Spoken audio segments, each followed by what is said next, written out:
A Study in Scarlett, Chapter 3. The Larston Garden Mystery. I confess that I was considerably startled by this fresh proof of the practical nature of my companion's theories. My respect for his powers of analysis increased wondrously. There still remained some lurking suspicion in my mind, however, that the whole thing was a prearranged episode, intended to dazzle me, though what earthly object he could have in taking me in was past my comprehension.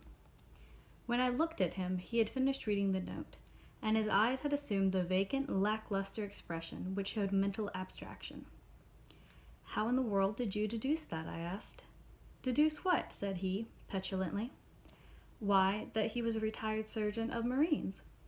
"I have no time for trifles," he answered brusquely. Then with a smile, "Excuse my rudeness. You broke the thread of my thoughts, but perhaps it is as well. So you actually were not able to see that man was a sergeant of marines?" "No, indeed." "It was easier to know than it is to explain why I knew it. If you asked me to prove that 2 and 2 made 4, you might find some difficulty, and yet you are quite sure of the fact. Even across the street I could see a great blue anchor tattooed on the back of the fellow's hand. That smacked of the sea. He had a military carriage, however, and regulation side whiskers. There we have the marine. He was a man with some amount of self-importance and a certain air of command. You must have observed the way in which he held his head and swung his cane.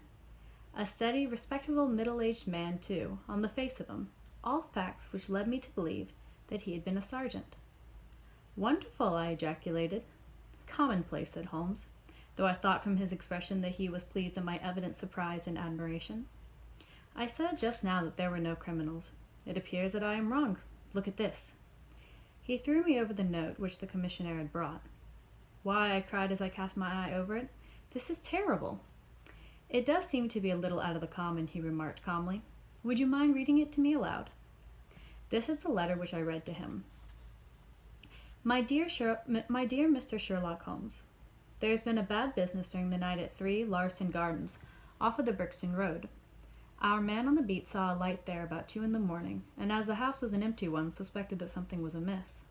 He found the door open, and in the front room, which is bare of furniture, discovered the body of a gentleman, well dressed, and having cards in his pocket bearing the name Enoch de Jever, Cleveland, Ohio, USA. There had been no robbery, nor is there any evidence as to how the man met his death. There are marks of blood in the room, but there is no wound upon his person. We are at a loss as to how he came into the empty house. Indeed, the whole affair is a puzzler.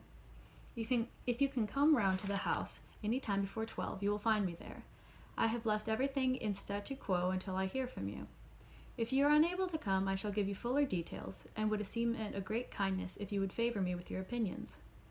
Yours faithfully, Tobias Gregson. Gregson is the smartest of the Scotland Yarders, my friend remarked. He and Lestrade are the pick of a bad lot. They are both quick and energetic, but conventional, shockingly so. They have their knives into one another, too.